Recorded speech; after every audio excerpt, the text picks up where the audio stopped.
Okay, we're back, and there's a lot of dancing going on there in the chat room. Chris, mind that club foot. Make sure no one stands on it. Yeah. Jam. Brings me back. Jam. Yeah, it does, yeah. Brings me back in time. I used to be a mod years ago.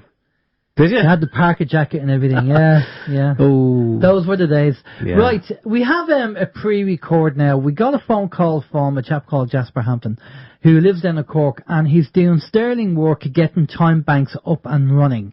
And so we're going to play the pre-record, and Jasper's just going to tell us all about what's going on down there, the time banks that he set up, and what the plan of attack is. Now, if you are in a county that doesn't have a time bank and you want to have a time bank, obviously the details are going to be on the pre-record where you can contact Jasper and speak to him, because as Peter just said, you know, apart from prepping and getting things ready, if you can have a little community group together where you have some kind of time banking barter system in place, then if anything does happen, you're ready, you're already prepped, you're all ready to go, you know who's doing what, when and where, and what skills each person has.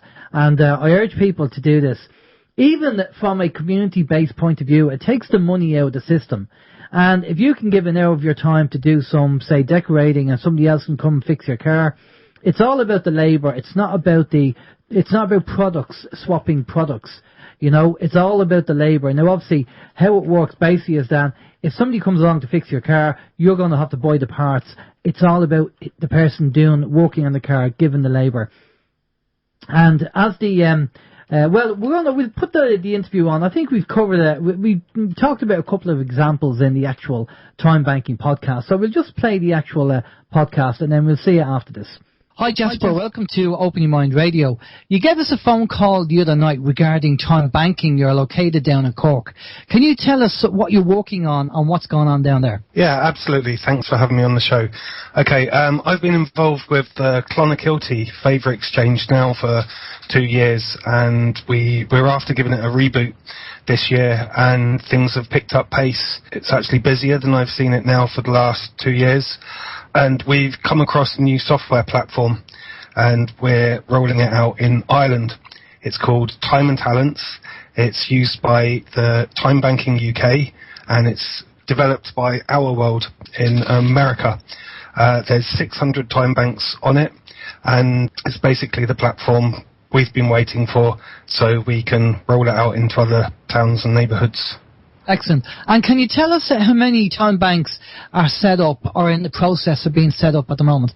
Okay, well, Clonakilty has been very established since May 2012, and it was primarily a time bank model, but they, in the way that what everyone's hour was worth the same. A lot of the core values were based on time banking core values.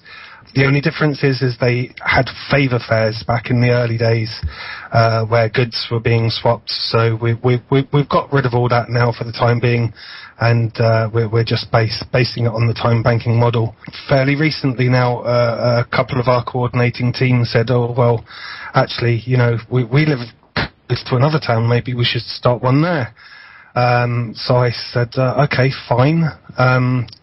Maybe we'll do one in this town down the road as well, Kinsale." And it's kind of growing from there, really. Brilliant. And how many locations can you tell us that you have set up at the moment? Well, it's early days, but we have 2 coordinators looking after Kinsale, 2 coordinators looking after Bantry and Ballydehob, 2 coordinators looking after Dunmanway, and there's possibilities in Macroom as well. We have people in Cork City. I can't really say too much about that at this point, apart from there's a group there that are very seriously thinking about adopting the time banking model and creating a kind of network, do you know, where we can actually spend our time credits in these different towns, you know, and people from different towns can spend their time credits here. That's the general idea anyway, and the software's well capable to deal with that. Okay. Well, for people who listen to OYM on a regular basis, we've talked about time banking before. We've actually interviewed one of the ladies from the timebanking.org in the UK, and we had her on the show, and we talked about time banking and the benefits of time banking. Now, for people listening to the show and who want to set up a time bank or get involved, what do they need to do, Jasper? Okay, well, we're actually in touch with Timebanking UK, who you just mentioned. So even if I wouldn't call myself the foremost authority on time banking at the moment, we have the support from both Timebanking UK and Our World in America, who are passing the training on to us. We're working as closely as possible with both organisations. So in short, we've set up a website just recently now called timebankingireland.ie, and on that page there's a registration form there. Create your own time bank, or register your time bank. Sorry, I haven't got it in front of me, and that you can start the process there.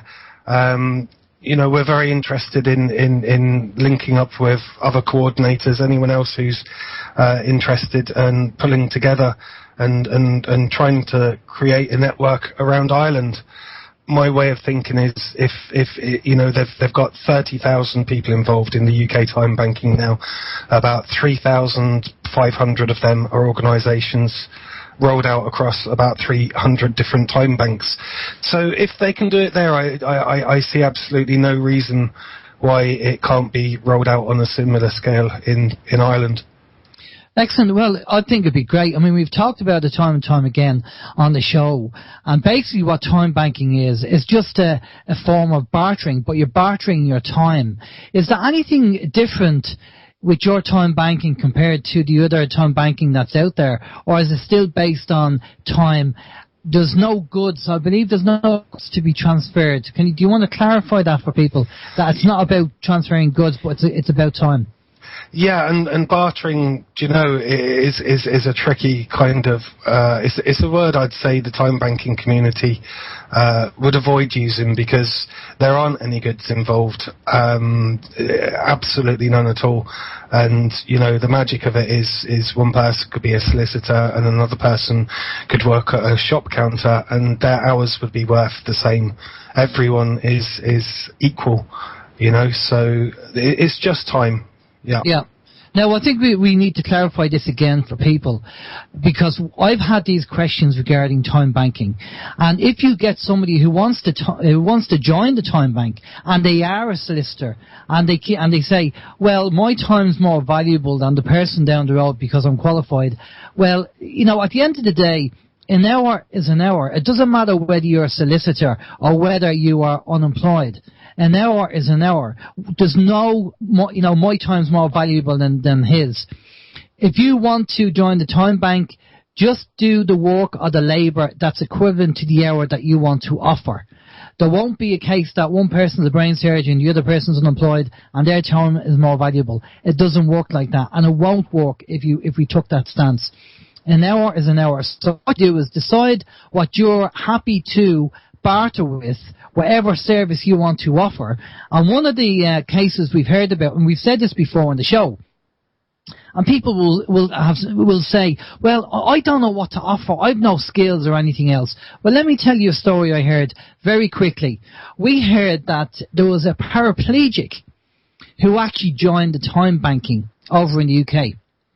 And you might be thinking to yourself, how the hell can a paraplegic offer labour and time, being that they are paraplegic? Well, it turns out that the paraplegic was actually fluent in French, and she gave French lessons, and the French lessons were swapped for getting a garden done and getting a garden maintained. So everybody has a skill, whether it's gardening, whether it's going shopping, whether it's even sitting down just talking to somebody, being a companion for somebody. Time banking is just so beneficial. Now, the other great thing about time banking is you're bartering.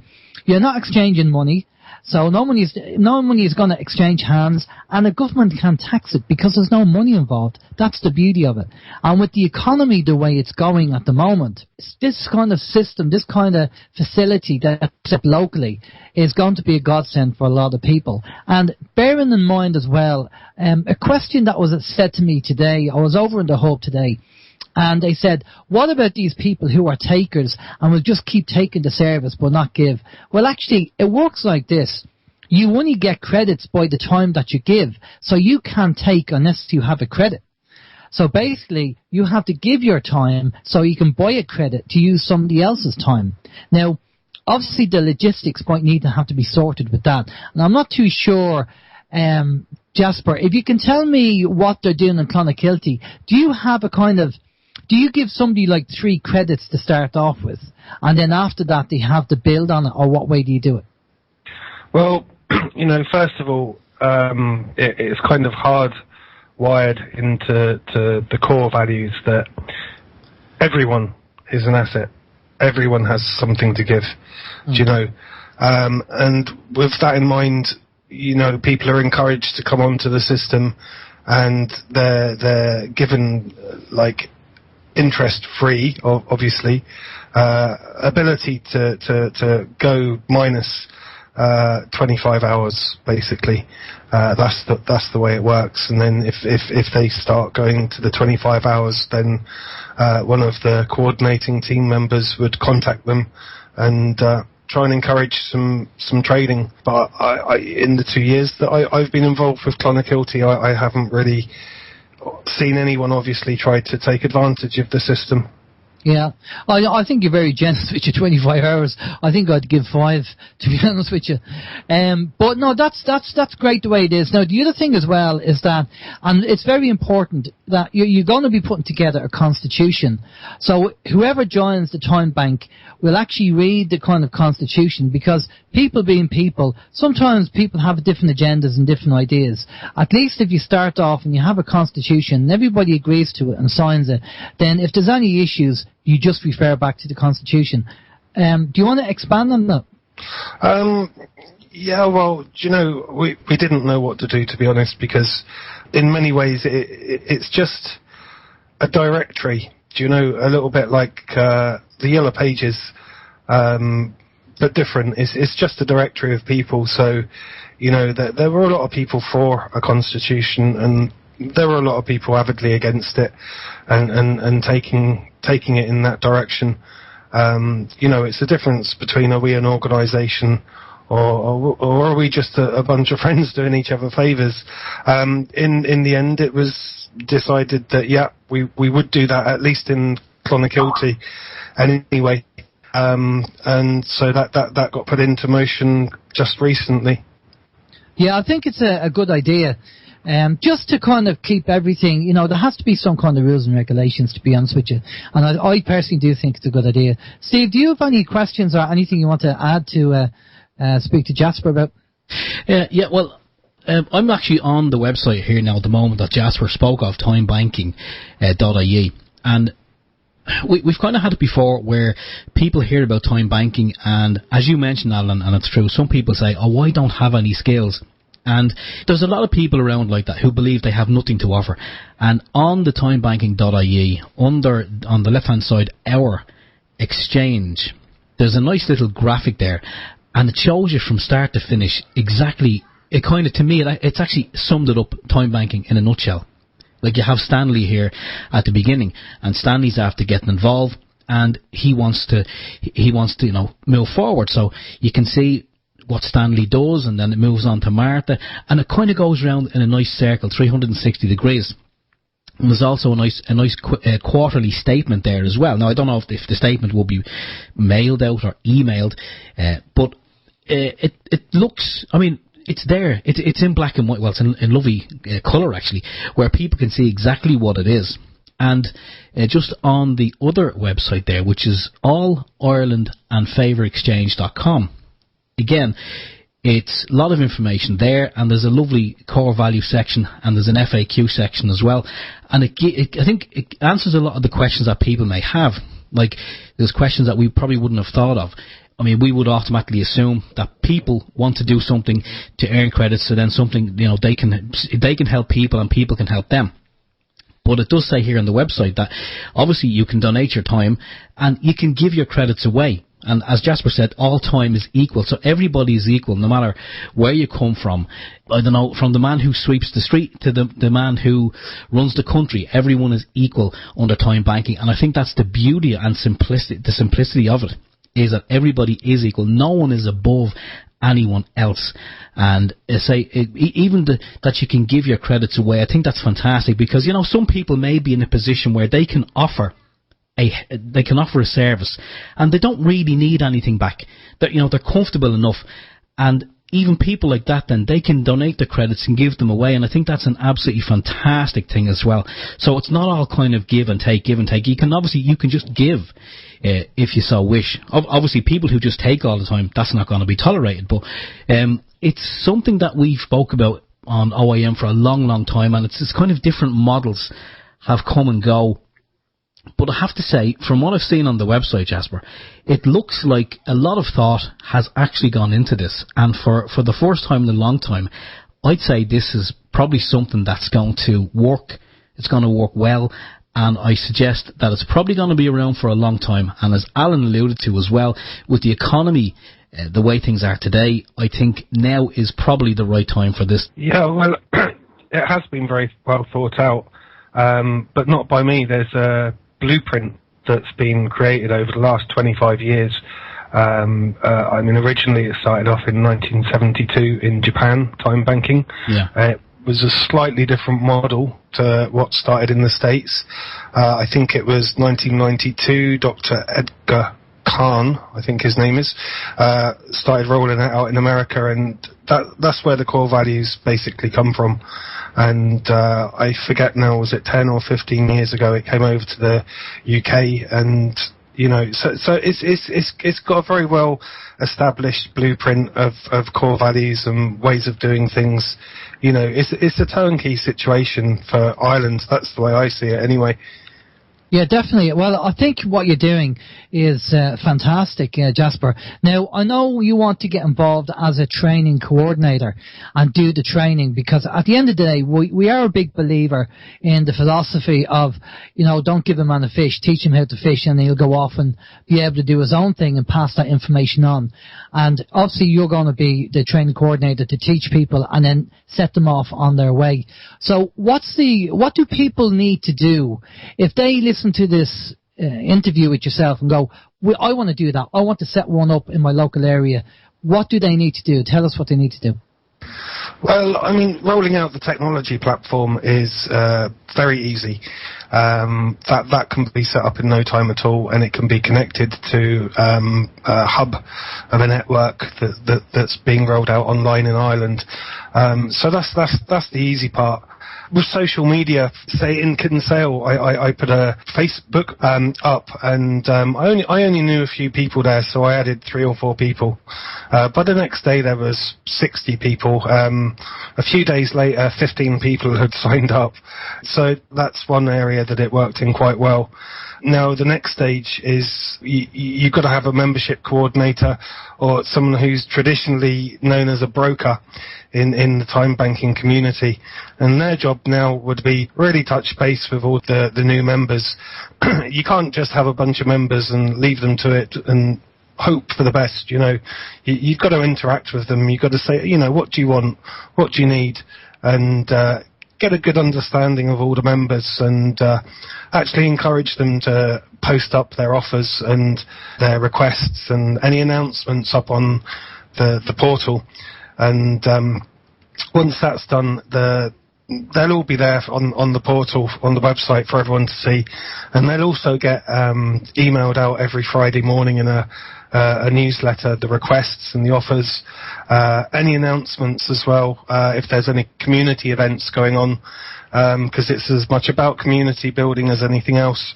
And then just to keep an eye on it, really, and the broker would also, if they're keeping an eye on it, they'd see that, one member wants this, and another member is offering that, and they'll see connections, and they can actually do a bit of matchmaking and get on the phone and say, hey, you know, you're offering this, they want that, can you two trade? And I think that's the lifeblood of it, keeping everyone motivated and keeping everyone trading. Yeah, I mean, that's the main thing, because people really need to stay on top of this and get involved and do the bits and pieces and not stick back, because otherwise it'll just fall by the wayside. I do think it's important that people need to be active. Now, obviously, we are aware that there's people out there that are givers and takers, and you know, there's some people there. We've talked before on the show about this, about some people don't really want to use the energy and other people do. But the great thing with the time banking system is you get out of it what you put into it. And that's really what it is. And with people having no money, now, I know there's a lot of people around Ireland that have loads of time, but you don't have the money. And sometimes people feel that they're not valued. Well, time banking is fantastic because it keeps you busy. You feel valued. You get people who say, listen, thanks for doing that, much appreciated. And just it could kind of make it like a full-time job in a way, and you could be getting loads of things done, you know, in your life with the other people that's in the time bank, and not one penny changes hands. You know, because energy is a currency as well, and this is what you're going to be using. It's not about the pieces of paper issued by the central bank. So I think that's very important. Jasper, thanks for coming on the show. This is just a quick interview. We will do another one down the line, and we'll extend it a little bit more, just to find out, you know, maybe in a couple of months' time, few months' time, what's going on. Steve's going to get all your details again so people know where to find you. Thanks again for coming on the show. Steve, over to you. Yeah, Jasper, no, it's good information. As I've said there previously, you do have the websites there, allirelandfavourexchange.com and timbankingireland.ie. A lot of great information on both of those websites, and I can see from down the bottom of timebanking.ie or ireland.ie, you have email, Facebook, Google+, Twitter, Pinterest, LinkedIn. So, I mean, obviously, there's no excuse for, you know, there's no excuse for people not being able to contact you. But they're sharing buttons to share the page. They're not contact buttons. There's a contact us at the top of the page.